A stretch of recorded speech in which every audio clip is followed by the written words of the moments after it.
These are 10 precautions to heed for a bank of mum and dads or parents who are boomers planning to gift their Gen Z kids money for their first property. And this is coming from 15 years of my experience seeing parents gifting cash to their kids for their first property or their investment property, and the relationship then sours and sucked in. You can't get your money back. Number one, most obvious precaution tips for you bloody rich boomers is that the greatest gift is financial literacy, guys.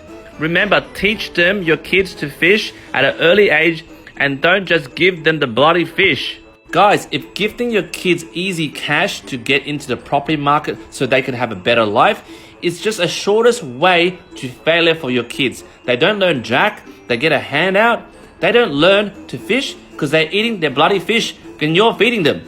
And precaution point number 2, obviously you didn't listen to me on the point number 1 and you just loved them so much. Make sure before you decide to do that for them and spoil your bloody kids, make sure your financial position is not compromised, guys. Boomers, listen, I don't care how much you love your kids, unconditional love. I don't care. It is very unwise to give your kids money so they can buy their freaking mansion and you're living on like bread and water for the rest of your retirement, okay? And precaution number 3, guys, you bloody boomers who don't listen, all right? This happens all the time, 9 out of 10 times, after 5 to maybe 10 years, all right? If your kid has a spouse and they're buying a property together and they're like, we don't have money, and you guys give them a bit of bloody handout for the deposit, for example, $250,000, make sure to put a bloody caveat on the bloody property. Because when they get divorced and the partner goes, I have kids, we need half of that property. Half of your deposit is gone, yo. Rather, my lovely boomers, bank of mum and dad, do a loan instead rather than a lump sum gift, okay? And the loan could be a private agreement between you and your kid that one day can be forgiven. Remember, hold that fine print to the last dying breath because you don't know when your kid turns on you and the relationship goes sour. Precaution number 5 is if you don't want to have that awkward conversation about, oh, son, daughter, let's do a loan. And they're like, what? Are you my mum and dad? Well, do a guarantor loan. Be their guarantor, but make sure maximum limit it to 100 to 150K against your property. Guys, in my 15 years of experience, I've seen parents guaranteeing their kids up to $450,000 to even $500,000 against their property.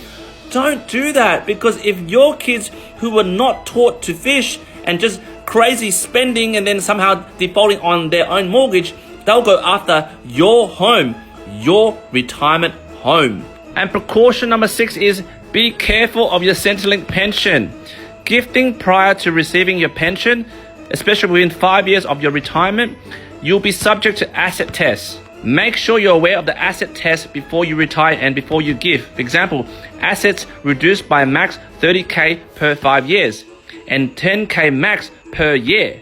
If you're gifting way too much money within the 5 years before retirement and the asset test goes against you, say goodbye to your pension. And precaution number 7, I see this a lot. If you're gonna loan your kids money, make sure to document it. And to be safe, use a bloody solicitor to draw up the family loan.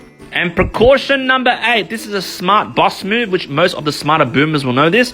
If you have a trust holding your assets, for example, your cash, you can actually hand over control of the assets prior to your death. This is an estate planning hack and usually done by the financial planner. And by the way, I do have a very smart financial planner that does this. And by doing it this way, it doesn't trigger any tax consequences. And to some extent, Centrelink can't touch you.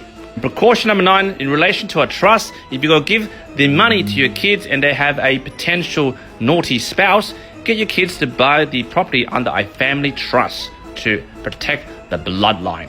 And finally, precaution number 10, if you have many kids, for example, you have 3 kids, split the bloody money fairly, guys. I always hear from my clients saying, oh, you know, my dad gave my sister this much, but didn't give me this much. Man, like, it's so bitter. You guys got freaking money. Who cares whether there was a favorite son or daughter? You got money from bank of mum and dad. Guys, just remember, your kids will never be grateful for the money you give them. Jump in the comments, let me know what you think and any more tips.